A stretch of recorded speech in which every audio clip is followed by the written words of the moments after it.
Recording कर रहे हो? क्या हम खामोश रहकर नजरअंदाज करते?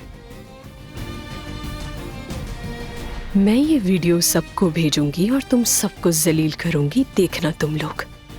क्या तुम जानती हो इस सेक्सी चीज को? ऐसा ना करो। चलो तुम, चलो छोड़ दे चलो। इसे। ये हमारी इज्जत का मामला है, तुम इसके बीच में मदाखलत ना करो, समझ गई? कैसी इज्जत?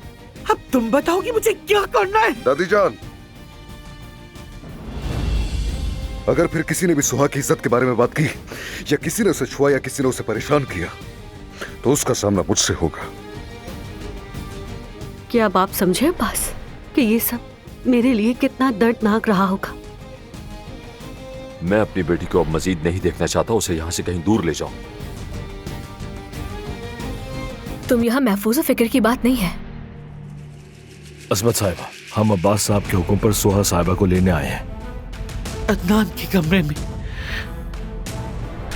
सुहा साहिबा को लेने के लिए आया हूँ। ले जाकर तो दिखाओ।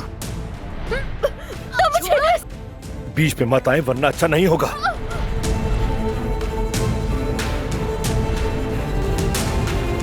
तुम्हारी जुर्रत कैसे हुई मेरी बहन को हाथ लगाने की? आपसे तो कभी कुछ गलती होती ही नहीं। बहुत सीधे है ना आप तो।